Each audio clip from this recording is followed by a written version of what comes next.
afternoon, and welcome to the second Community Leadership Forum. Today, March 27th. Just a little housekeeping. Uh, Please try to stay muted until it's your turn to speak.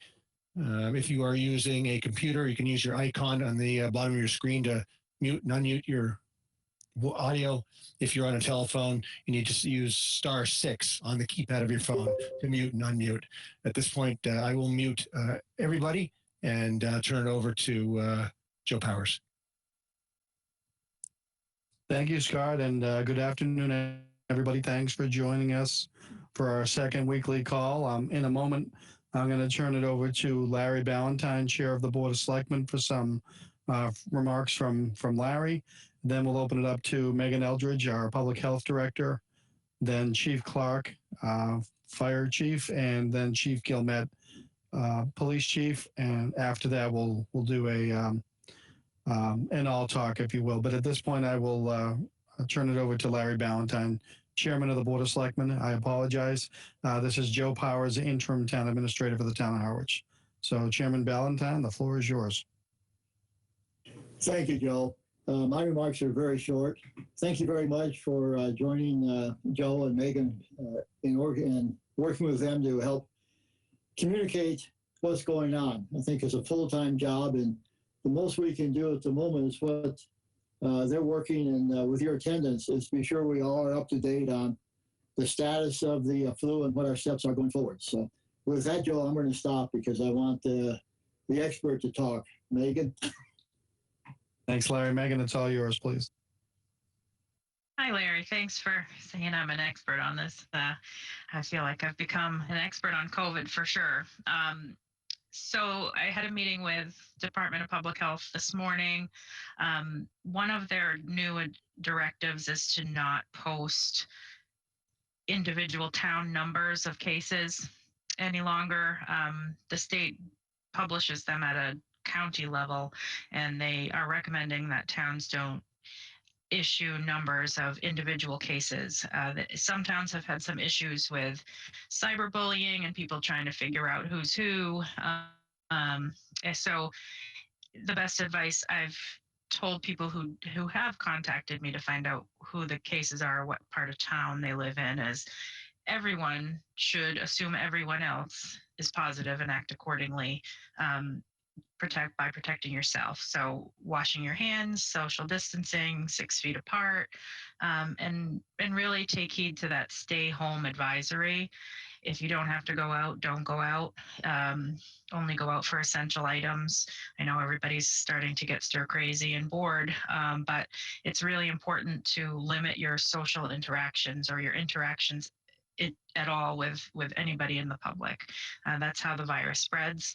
The virus spreads from person to person, not the virus itself isn't airborne as far as just kind of traveling around. It's the person to person contact that is the problem. So that's my advice to that, is just to assume that everybody's positive and take care of yourselves. Reporting out for cases, we have 67 now in Barnstable County. That's up from 51 yesterday. The state is up to 2,417 with 25 deaths. That's 10 more deaths than yesterday. So that's a pretty big jump. We are doing all we can to do our trace backs of positive cases, and I think we're doing a really good job of that. Want to give people some assurance that if you are a close contact of a positive case, you will be notified. So don't be afraid that you have come in contact with someone who's positive and haven't been contacted. We're doing all we can to make sure that happens on a timely manner.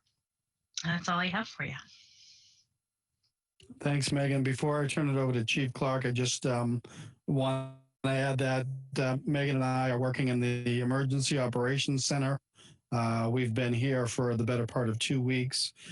We had an opportunity to witness Governor Baker's press conference this morning, and in case folks haven't, the key point out of that is you may have been aware that the town of Harwich yesterday, the 26th, initiated guidance on self-isolation for anyone coming from the uh, metropolitan New York area. That has now been superseded by Governor Baker's directive that any travelers entering the Commonwealth of Massachusetts from any other location should initiate self-isolation for a period of 14 days. So we are now deferring to the governor's guidance on that, and we're trying to affect signage on the or near the ramps that enter Harwich and Chatham for that purpose. At this point, I'll turn it over to our fire chief, Chief Clark, if you have anything to add. Good afternoon, Joe, Chairman Ballantyne, and everybody that's on today. I just want to reinforce the fact of what Megan said, is that assume everybody is positive. Now, when I say that, that just means simply following the rules, which are simple, of social distancing, washing your hands. Again, as I said last week, we need you to help us do our jobs. So the fewer people that get sick, the better off your fire department and your police department is. We are here to serve as we always have, and we will continue to serve under any conditions.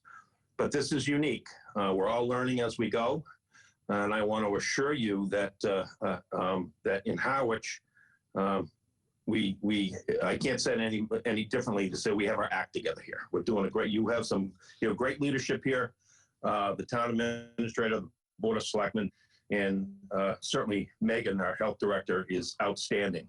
I communicate with all the other fire chiefs on Cape Cod daily, and I respect all the other public safety agencies, but I want to say I think we're doing it the best, and I can say that confidently. I'm not just saying that because you're all listening to me. So reassure we're doing all we can do to keep everybody safe, but please, all the people you come in contact with, please just make sure that you're social distancing.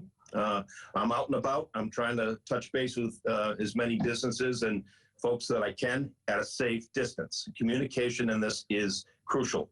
There's some bad information out there, and that doesn't help anybody. Doesn't help us and doesn't help you. So, Joe, that's pretty much all I have to say. We're here. I think we're in really good shape, and that's a relative term, but the town is being well served and well protected. And I'll leave it at that, unless anybody has any questions. Thanks, Chief. We're going to try and hold off questions for the short term, but thank you for that update. And before I call upon Police Chief Gilmet, I just want to let this group know that we've, and I'm hopeful that it's on our website, but the town's email service is expected to be out. We expect to experience an outage for perhaps a few hours today, hopefully not longer than that. So what that means is if any of you folks are trying to get in touch with the town of Harwich, I want to give everybody a direct number right now that you could start with to contact me if anything comes up in the short term.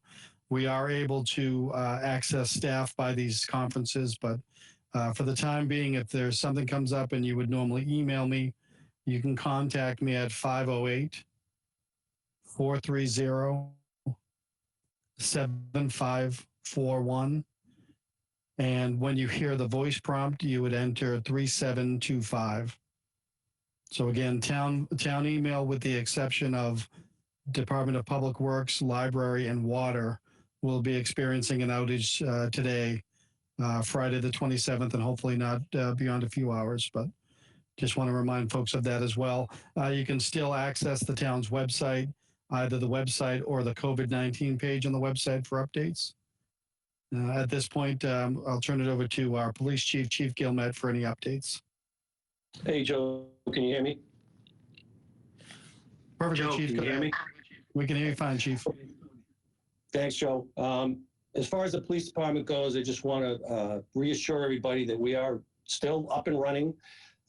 We have a full complement of officers out there ready to respond to any emergencies that may arise. 911 is still operating. Our dispatchers are still there answering the business lines at the PD. We have had to make some alterations operations as far as limiting contact with the public. So if you have to talk to, somebody to get a records request or something like that, or requesting you do it by phone or email, and you may experience a little delay there. But for us, it's pretty much, believe it or not, operations as normal as far as our patrols and our emergency response. And I just want to let everybody know that. And just along those lines, too, I'm extremely proud of how our officers have been responding to this definitely unprecedented time for our police department and our community. And I'm extremely proud of how they're doing their work out there. So with that being said, we will get through this together. Thank you, Chief Gilmet. I recognize Kathleen Gilday. I hope I'm saying your last name right. Kathleen is representing Congressman Keating's office. So if you wanted to offer any insights, we'd love to hear from you.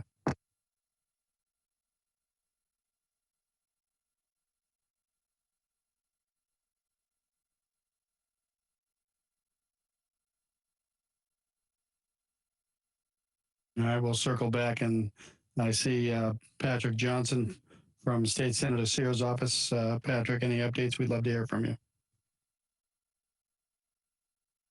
Thanks, Joe. It looks like hopefully that just worked on mute. Thanks, Joe. Just a couple of things. So our office, Senator Sears' office, is working closely with all the other legislative offices in the Cape delegation, especially with Representative Peak and her staff. We're also working very closely with other colleagues in the Senate. As I mentioned in the last call, Senator Sears, part of a 7-senator working group on COVID-19, sort of leading the response in the Senate. So we're addressing a whole host of issues. Clearly, the biggest concern that we're working with the Baker administration on is the lack of PPE and the supply chain issues. Obviously, anybody who watched the governor's press conference yesterday saw how strongly he feels about that and the frustrations that we're having in terms of getting confirmed orders delivered and then distributed around the state.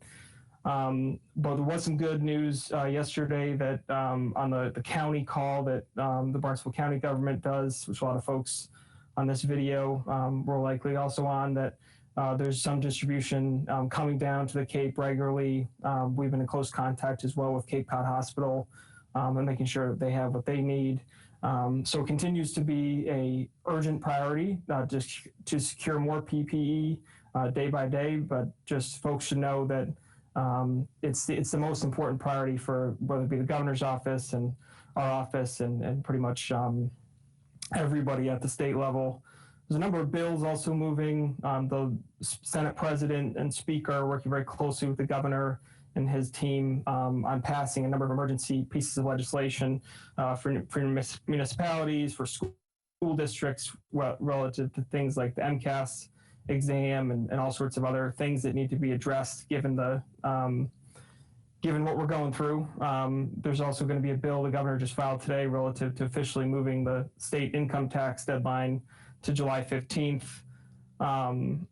And as I mentioned last time, Senator Sears' biggest focus right now, or his charge for the Senate working group, is on skilled nursing facilities and issues facing older adults. This continues to be a big concern, but we're working with the Executive Office of Elder Affairs, the Mass Senior Care Association, Mass Home Care Association, all the groups that represent older adults who are either in a nursing facility or receiving services at home, to make sure that personal care workers visiting folks in homes have the PPE and the supplies they need. And we're especially focused on outbreaks in skilled nursing facilities. There was a report that there's now 7 positive cases at a skilled nursing facility in Revere that came out yesterday. So we're working with all of those who run and operate skilled nursing facilities and nursing homes on the Cape to make sure that they have what they need, and if they're having issues, for us to help. Last thing I'll say is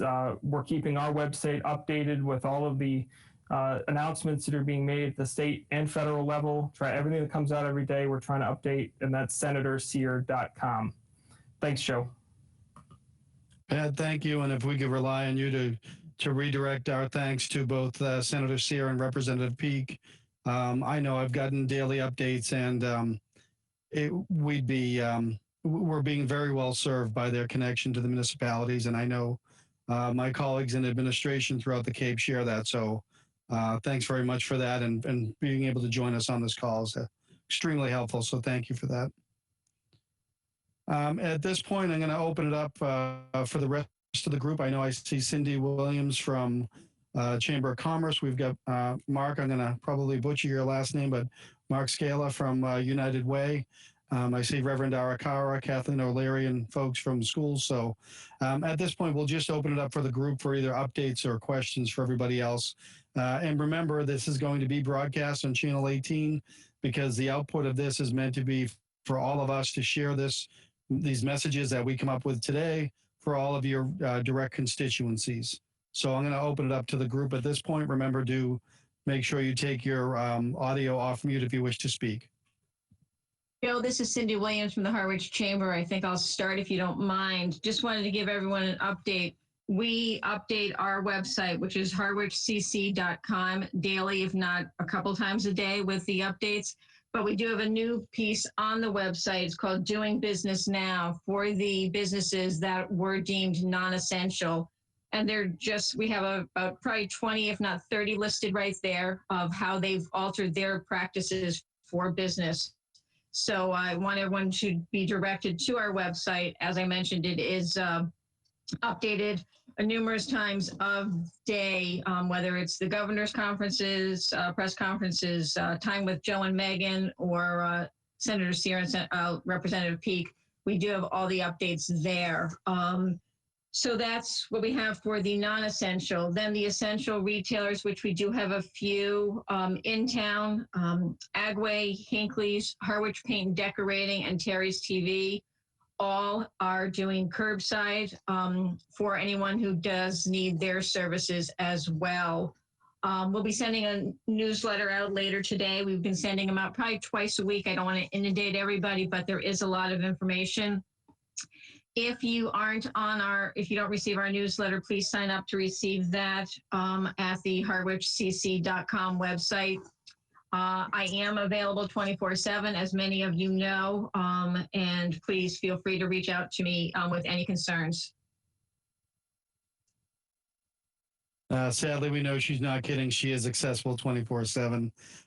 Cindy needs to meet rest at some point, but Cindy, thanks for everything. If there's anything that the chamber wants to share or anybody else, we do have a COVID-19 resource page available through the town of Harwich's website. So if there's any bulletins or updates that you want us to be able to redistribute on your behalf, please let us know. And we'll do that through our COVID-19 resource update. And that's for anybody on the group. Great, thanks. And I do have everyone, all the town websites on our page as well. So we're linking everybody together.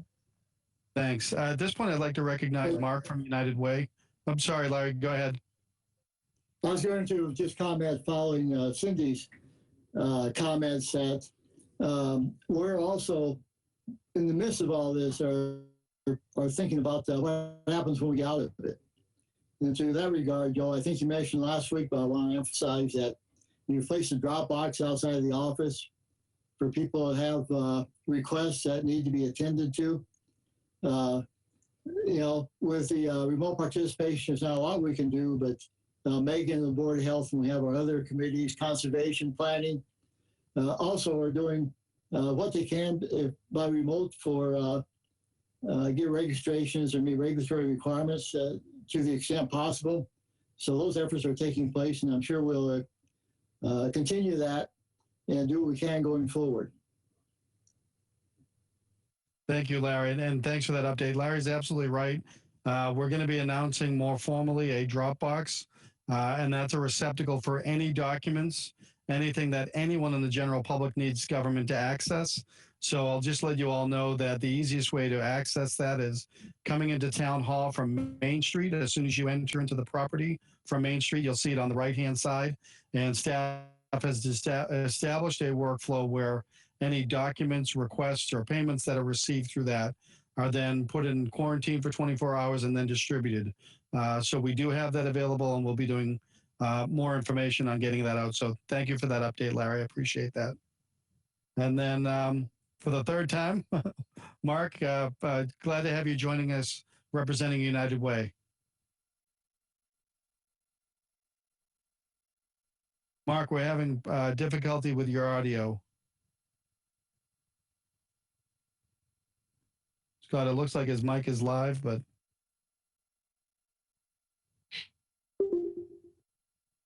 Mark, are you on with your phone or the computer? So if you're on my phone, you have to hit *6 on your keypad to speak on the phone.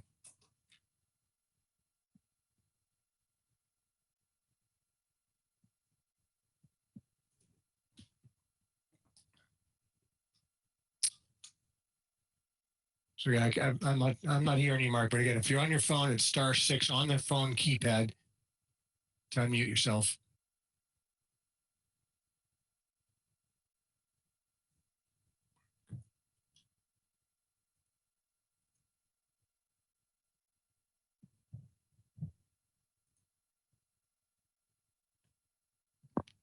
Mr. Brown, maybe we can come back to Mark. And Mark, if you use that gear in the top right of your screen, you can configure your microphone and test it right there.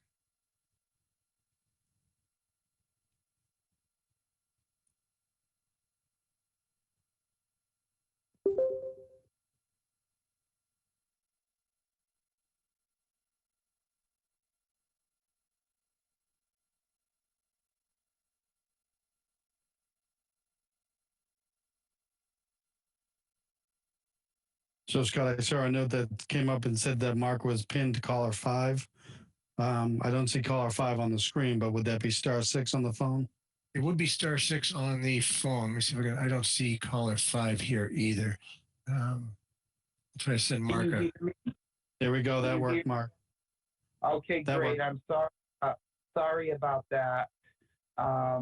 Thank you, Joe, for asking me to join the call. I appreciate it. And you actually said my name correctly. So I'll give you props for that. It's not often. I'm happy to say that the 3 major organizations, the Cape and Islands United Way, the Cape Cod Foundation, and the Major Crisis Relief Fund that's part of the Cape Cod Times Needy Fund, we're all working collaboratively to make sure we're trying to address the needs of the community. And so it's one of the rare opportunities that we've actually collaborated. So I think that's a really promising step all around for the organizations. As far as the United Way, we have enacted our Community Response Fund, which we just established in our budget in 2020, not realizing that 60 days into it, we'd have to enact it, but we have enacted that. We've had tremendous success with it in the last several days in terms of donations. We've already, the reason for the fund is we want to act quickly and expeditiously. So we're already prepared. We've made decisions for 3 groups already, and our focus is on the basic human needs right now: food, housing support, childcare. For example, we just gave a grant to the YMCA so that they could keep their child care center open to accommodate healthcare workers and essential workers. So that's the kinds of things we're looking at. And each day, more and more requests are coming in for the fund. And it's all around the food insecure. It's supporting people who have housing issues, that kind of thing. But we're already out there and we're already providing grants. I'm sure I'm going to be hearing from Chris Maynard over at the food pantry in no time. And so we're ready, and our fund is active. So I would encourage our nonprofit groups. That's what we're trying to differentiate. Individuals should be going to the Major Crisis Relief Fund, and then organizations, nonprofits, they should be reaching out to us for support and the needs they have for this crisis. Mark, thank you. That's some amazing updates. I'm glad you were able to work through the audio to get that. That's fantastic information. conversation. I know Chris Menard was able to join us last week. I'm not sure, Chris, if you're on from the pantry, but if you are, you're certainly welcome to weigh in at this point.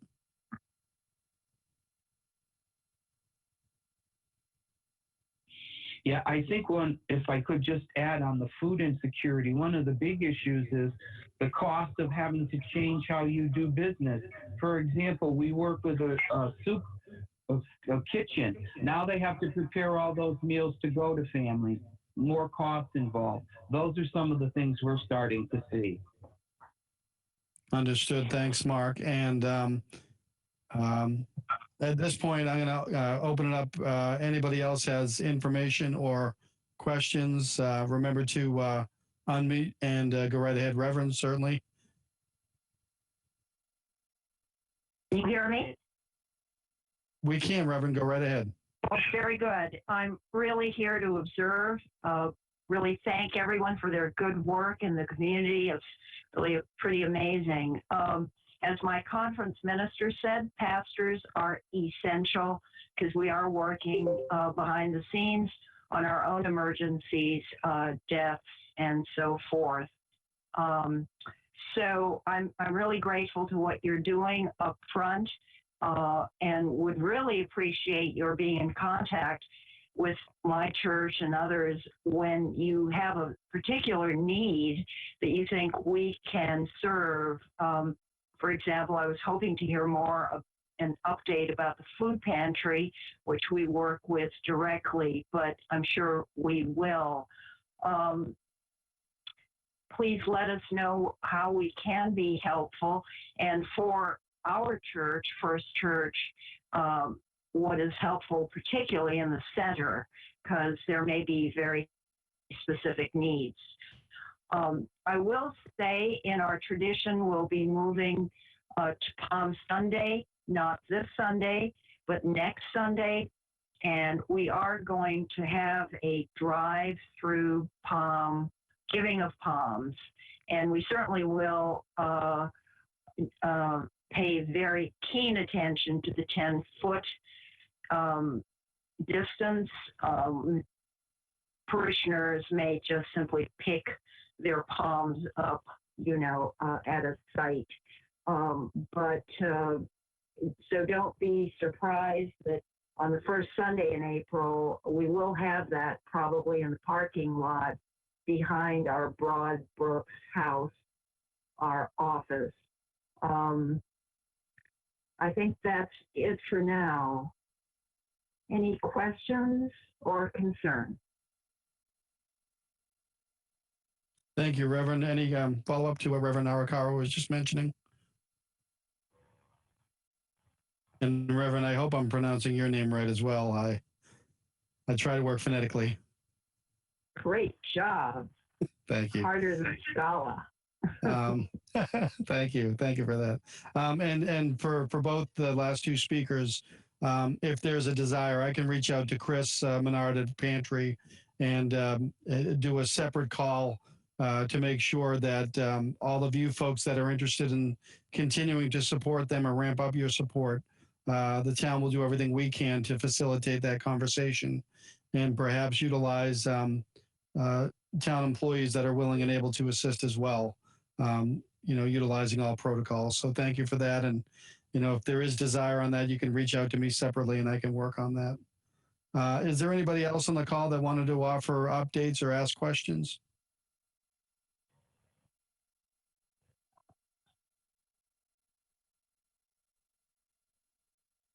Joe, I have another comment, if that's okay. Chief Clark, absolutely.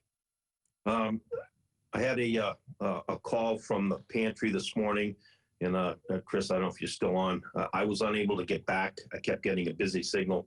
My point is that they're offering, that restaurants are offering up some food to the pantry, and under the situation, I can understand why that is problematic. And in turn, they offered if we wanted to reach out and maybe accept some of that food. Under normal circumstances, we love that type. But right now, our facility is locked down, and it's not because we don't appreciate all the offers, and there have been many. It's just that it's very important that we maintain as much distance and safety for ourselves so that we can serve. So to all those who want to help us in the form of food of any type, just right now, we're unable to accept it, but we greatly appreciate it. Thank you. Thank you, Chief Clark. At the conclusion of this call, Megan and I are going to strategize on ways that we might be able to assist in a broader distribution of meals for those, meals or food for those that are impacted, and just working with all the appropriate groups to make sure that we're not, to make sure that we are leveraging whatever resources we have at this time. So thank you for that information. Again, if anybody else is looking to speak, please be sure to unmute yourself when you speak and then go back on mute. Anybody else looking for updates or providing updates or asking questions? Maybe just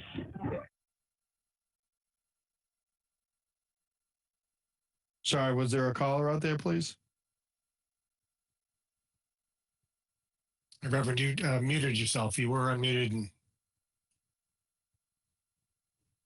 thank you. I am just asking where people who have extra masks and PPE might deliver them. Joe, did you hear me? I did, and I think my response right now is if anybody is aware or has inventory of PPE, then Megan and I will work with the appropriate folks in public safety to work on a distribution method. Megan, did you want to weigh in on that? I was going to say, if you wanted to email the health department, we can find out where you should send those or who is in the greatest need. We can distribute. And if email is still down, you can call the EOC at the number I gave earlier for today, and we'll work on that. Thank you, Reverend. Anybody else on the call that wishes to weigh in that hasn't done so yet?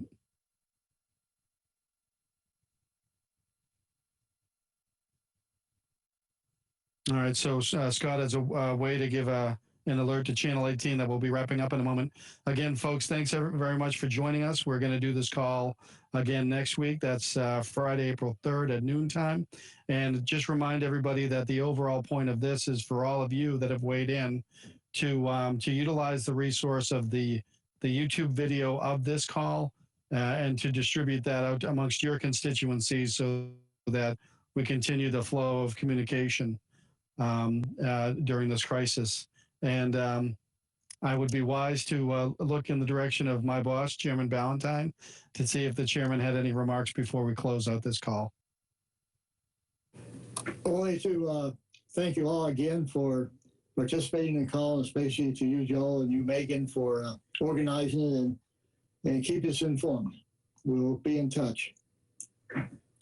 Thank you, Larry. Thanks, everyone. Stay well, stay in touch, and we'll meet again soon. And this will conclude our call for Friday, March 27th.